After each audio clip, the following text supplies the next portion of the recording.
I'm here with Jeremiah Ledbetter. All right, you had a big game against the Lions in Detroit.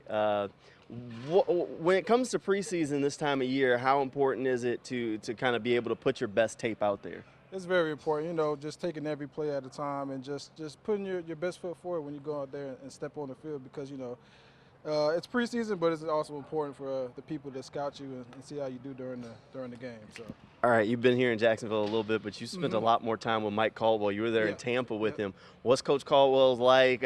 Why did you think was that part of the appeal to come to the Jaguars, knowing he was the DC here? I mean, I was actually here before Caldwell got up here, so when he came, it was some familiar faces and the scheme that I was in. So it was huge for me and me taking that step to make plays in this defense. All right, during OTAs, Coach Buckner told me that you were the guy that he challenged to have a bigger year and step into a bigger role for this defensive line.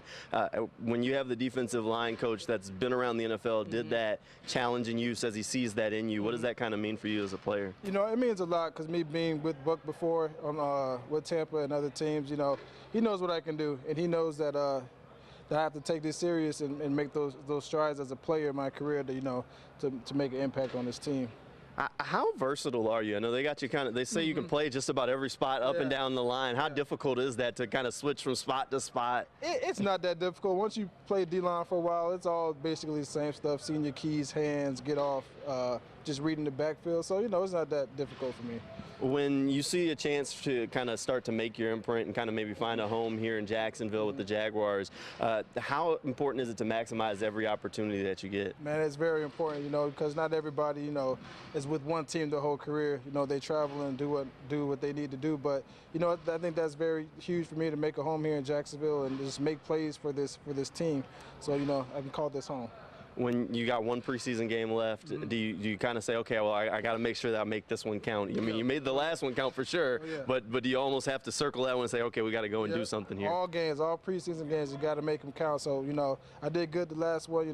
That's in the past. So I'm moving on to the next game and make an impact there as well. So. Did when you went back and watched that game, you had two really big plays. I mean, the forced fumble, you came off the ball really quickly, almost straight through there. When you were sitting in the meeting room looking at it, were you like, okay, yeah, I did that? Yeah, it's different from like first-person view to seeing it on film. It was just, it was just a reaction. I just got off the ball and did it. It came in slow motion to me, so seeing it on film, it looked fast, but it's just just making a play, man. That's what we're called to do. All right, I know this last preseason game is the important one, but it's also the only home preseason game of the year. Does that add a little bit of extra excitement that you'll have the home fans cheering for you when you got on the field? Of course. I love playing football, period, but when it's at home, it means a little more. So, I'm going to be hyped and ready to play that game, play here at home. Gotcha. Appreciate you, man. Yeah, appreciate you.